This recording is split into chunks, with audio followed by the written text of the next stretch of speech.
Continuamos con La Noche.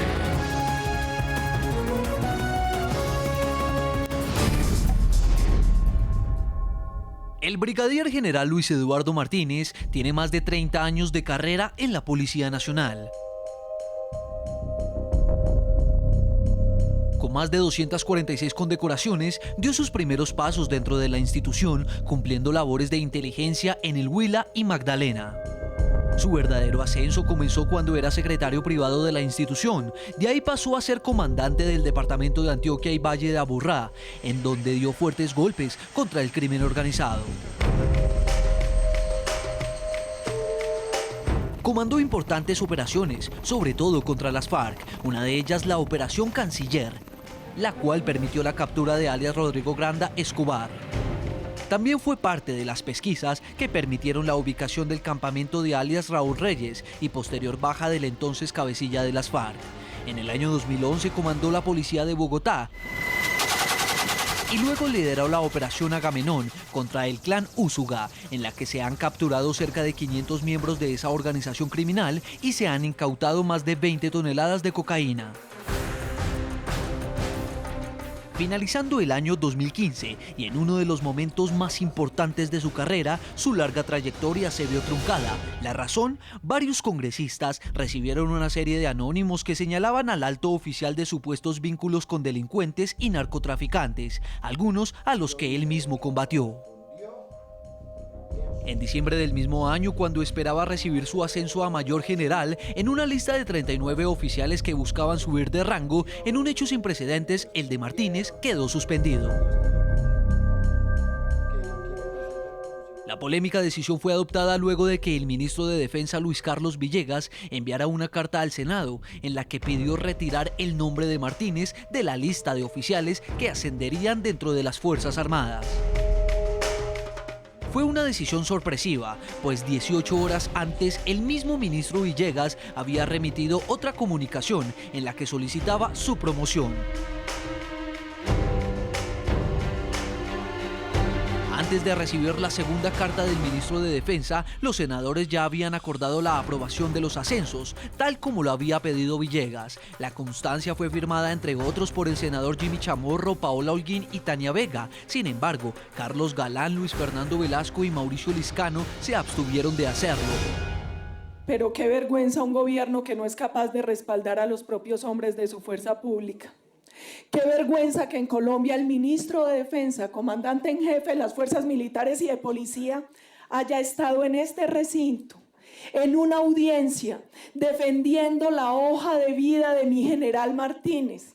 Qué vergüenza que ese mismo ministro ayer nos hiciera llegar una carta solicitándonos el ascenso de los 39 hombres de las fuerzas militares y de policía. Qué vergüenza que ese mismo general hablara de la importancia para la seguridad y defensa nacional de un hombre como mi general Martínez y hoy simplemente venga y retire su nombre de la resolución que permite ascenderlo, del decreto que permite ascenderlo. El 18 de diciembre, el presidente Juan Manuel Santos, por medio del ministro de Defensa, le pidió la renuncia a Martínez. Más adelante, el pasado 15 de febrero, el alto oficial fue llamado a calificar servicios a través de este decreto, el 252. Por medio de la red social Twitter, la hija del general Martínez denunció que su padre fue presionado para renunciar, incluso que lo amenazaron con quitarle la visa estadounidense.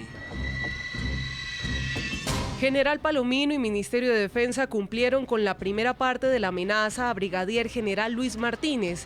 ¿Y ahora qué sigue? ¿La cancelación de la visa? Su hija, que ha ejercido una defensa muy fuerte, mientras usted guardó silencio, ella lo ha defendido, inclusive a través de Twitter. Muchos televidentes han leído esos mensajes que ella ha enviado. Ella en algún momento escribió que el ministro de Defensa le pidió la renuncia, que también el general Palomino lo hizo, y que prácticamente le dijeron que si usted no renunciaba, le quitaban la visa. Eso es cierto, eso es cierto. Eso es cierto y mi hija muy seguramente lo hizo, porque son comentarios que uno al interior de su familia, en situaciones como esta que afecta a toda una familia, uno las comenta. Yo aspiraría a que el ministro o que el señor general Palomino pues, explicaran por qué ellos manifestaban que me iban a quitar la visa. Mire, yo he trabajado con todos los, digamos, agencias internacionales que están en este país. Con la DEA veníamos trabajando todo el tema de la operación Agamenón. Con la DEA se trabajaron muchos temas cuando yo fui comandante de Bogotá, cuando yo fui comandante de jefe de operaciones de inteligencia, cuando fui jefe de SIGIN de Bogotá, con la CIA, con muchas agencias de inteligencia que están en el país. Entonces yo le pregunto al ministro, ¿y por qué me dice usted que me van a quitar la visa? ¿Acaso yo qué he hecho? Me dijo, porque el gobierno americano perdió confianza en usted. Ah, bueno, ¿y pierden la confianza en uno de la noche a la mañana? Eso es algo que uno no entiende. Pero bueno, mire, el hecho de que quiten o no quiten una visa, eso es un tema, digamos, de la potestad discrecional que tienen los estados y hay que respetarlo y acatarlo. Lo que sí me extrañaría a mí, eso sí me extrañaría, es que me la quiten cuando llevo muchos años trabajando de la mano con ellos. ¿Y qué tiene que ver que usted renuncie voluntariamente con la adjudicación o no de una visa? Supuestamente un favor, para que no le quiten la visa y no enrarezcan su imagen ante el país, pida usted la baja y si no la pide, pues le van a quitar la visa. Entonces, defendiendo mi honor, el de mi familia, por eso no pedí el retiro y por eso esperé, estaba aspirando a que objetivamente me dieran la oportunidad de que los entes a los cuales yo le he pedido que me investiguen se pronunciaran. No lo hicieron. Con extrañeza, el martes me enteré de mi retiro, me notificaron de mi retiro y ya. ¿En esa reunión quién estuvo? ¿Únicamente el ministro de Defensa o estuvo el general Palomino también? El general Palomino y el ministro de la Defensa Nacional. ¿Ambos le manifestaron eso? El ministro de la Defensa en presencia del general Palomino y en otra reunión que posteriormente tuve yo a mediados de febrero con el general Palomino, donde me reiteró que debía pedir el retiro y que si no, pues tenían que proceder a llamarme a calificar servicios, que consecuentemente con el llamamiento a calificar servicios, muy seguramente me iban a quitar la visa. Hasta el momento no he sido notificado de eso y vuelvo y le repito, me extrañaría enormemente que ese hecho se diera, aunque hay que aclarar que esa es una potestad discrecional de cada estado y que uno como ciudadano la acata, la respeta y que pues habría que volverla a pedir en caso de que eso se dé. General retirado Martínez, ¿usted cómo recibió esa decisión que tomó finalmente el gobierno nacional? El 10 de diciembre lo que se le dijo a la opinión pública era que su ascenso iba a ser retirado por 6 meses o iba a ser evaluado para que este tipo de anónimos y de acusaciones fueran investigados realmente y no se cometiera una injusticia. Pero 8 días después, una semana después, se toma esta decisión. ¿Por qué hubo ese cambio de decisión y no se dio esa investigación? Bueno, eso tendrán que explicarlo quienes tienen la facultad de llamarme a calificar servicios. Serán ellos. El llamamiento a calificar servicios es una facultad discrecional. Ellos se habían comprometido, el ministro se comprometió con el país a enviar una comisión a los Estados Unidos. La comisión llegó de Estados Unidos. La comisión tiene un resultado que yo conocí porque hablé con los integrantes de la comisión y que conoció el señor ministro de la Defensa. En una de las cartas que yo radico en diciembre, le digo al ministro de la Defensa, así como usted se comprometió con el país a revelar los resultados de la comisión que envió a los Estados Unidos, por favor hágalo. Hasta el momento no ha dicho nada. Y posteriormente le radiqué otra carta, simple y llanamente pidiéndole nada más que así como habían otros oficiales que venían siendo atacados, digamos, de la misma manera baja, ruin, que venían haciéndolo conmigo, pues que a mí también se me diera el apoyo del gobierno y la oportunidad de defenderme. Pero pues vuelvo y repito, con mucha extrañeza recibo mi llamamiento a calificar servicios, pero ni más faltaba, lo acato, lo respeto, pero disiento de esa situación porque es que de por medio está mi dignidad y la de mi familia. Usted durante la entrevista ha asegurado que todo esto responde a un complot orquestado, posiblemente, presuntamente, desde el interior de la policía. ¿En algún momento el presidente Juan Manuel Santos conoció esta versión? ¿Conoció que estos anónimos, estas declaraciones, podrían llegar a responder a una persecución en su contra? Eso sí habría que preguntárselo al señor presidente. Pues ¿Él nunca le dijo nada a usted? No, en ese sentido no.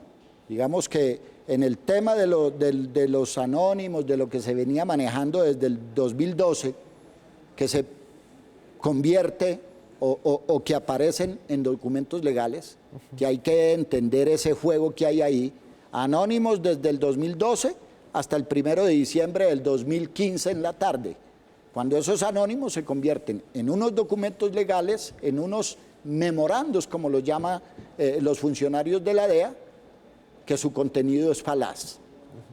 Digamos que sobre eso yo nunca había sido cuestionado ni por el Estado, ni por el gobierno, ni por la policía, ni por nadie. Es decir, si eso se conoce de tiempo atrás, porque además las fechas van, vuelvo y repito, sin más no estoy, de marzo hacia atrás, de marzo 2011 hacia atrás, pues yo creo que si la policía tenía dudas en su momento, debió haberme abierto una investigación. Bueno, Era general, coronel, si el Estado los conoce, debió haber hecho el trámite, como lo hizo el senador Galán en su momento cuando los recibió a los entes de control y de investigación para que se me iniciara una investigación. Pero mire que todo lo tengo, todo lo que es en tema de investigación, llámese penal o disciplinaria, soy yo el que lo precipito, soy yo el que lo pido, soy yo el que lo solicito. ¿Qué otro tipo de anónimos circularon al interior de la policía? En algún momento nosotros conocimos que usted fue también acusado a través de anónimos de tener cercanía con el Partido Centro Democrático e inclusive que eso podría llegar a desembocar en una participación en política. Ese tipo de anónimos, ¿qué impacto tuvieron en su relación con el presidente Juan Manuel Santos? Por esa situación yo también me he tenido que mover mucho, porque desafortunadamente a alguien se le dio por hacer llegar unos anónimos por allá cuando hubo un escándalo con el hacker, diciendo palabras más, palabras menos, que yo estaba trabajando con el hacker para favorecer a Óscar Iván Zuluaga, Centro Democrático, en fin.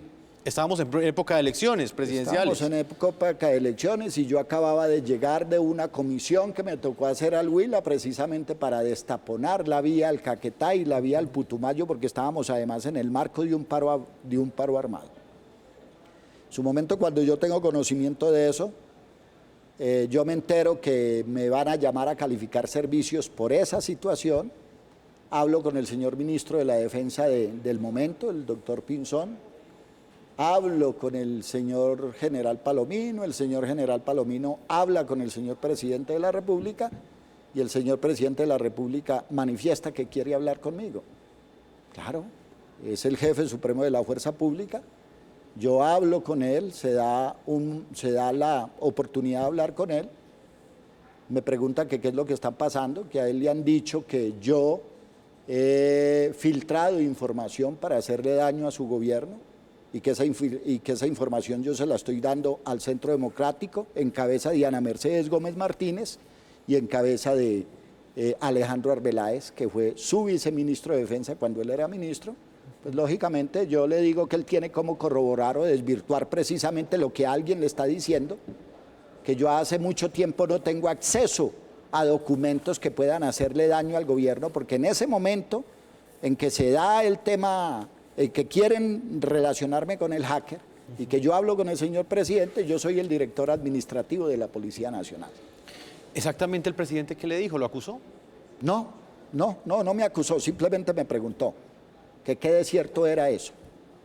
¿Cómo era esa relación con los generales al interior de la policía en ese momento histórico del país? Un momento en el que la polarización era muy fuerte y en el cual la misma policía también terminó siendo investigada en sus filas. Me refiero específicamente a quienes estaban con el presidente Juan Manuel Santos y quienes de alguna manera defendían en ese momento las ideas de un candidato diferente que era Óscar Iván Zuluaga. No sé porque Si algo nos caracteriza a los policías es que no somos deliberantes.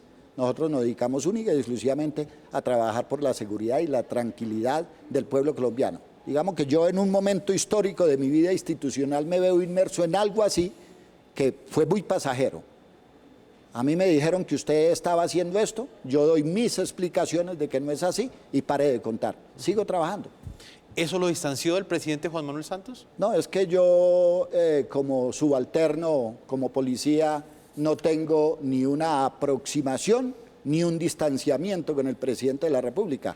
Lo único que tengo es respeto, subordinación y obediencia por la figura presidencial, porque estamos en un país demócrata y él es el jefe supremo de la fuerza pública. Pero yo no puedo hablar ni de acercamientos ni de distanciamientos porque es mi jefe supremo. Usted lo ha dicho, es el jefe de las Fuerzas Armadas. ¿Qué le diría usted hoy al presidente Juan Manuel Santos, quien finalmente pues, es el comandante supremo de las Fuerzas Armadas y fue quien en últimas tuvo que haber tenido alguna influencia en esa decisión de separarlo a usted del cargo? Acato y respeto su decisión. Acato y respeto su decisión como un buen policía, pero lo que no comparto es que me saquen queriéndome hacer ver como delincuente sin serlo. Y eso es lo que precisamente defiendo y defenderé hasta el último día de mi vida. ¿Por qué usted no renunció, general? ¿Por qué No prefirió renuncié. ser llamado a calificar servicios? Le voy a Prácticamente explicar lo esa echaron de la policía, Sí. para que nuestros televidentes No entiendan. renuncié porque cuando uno tiene dignidad, cuando uno tiene la frente en alto y la conciencia tranquila y lo tildan de delincuente, un delincuente no renuncia, un delincuente se retira. Entonces yo no podía renunciar porque me están acusando de algo, de hechos que yo no he cometido, de hechos en los cuales yo no me he visto inmerso y de pronto dejar un manto de duda más grande alrededor de mi carrera. ¿Y este por qué se va? ¿Y este por qué se renuncia? Renuncia. ¿Y este por qué ante esas acusaciones no hace frente? Entonces por eso no renuncié. Como no tengo que esconder, como puedo mirar de frente, nunca he tenido vínculos con ninguna clase de criminalidad, pues por eso decidí mejor que fuera el Estado el que tomara la decisión que considerara más conveniente. Ya regresamos con La Noche.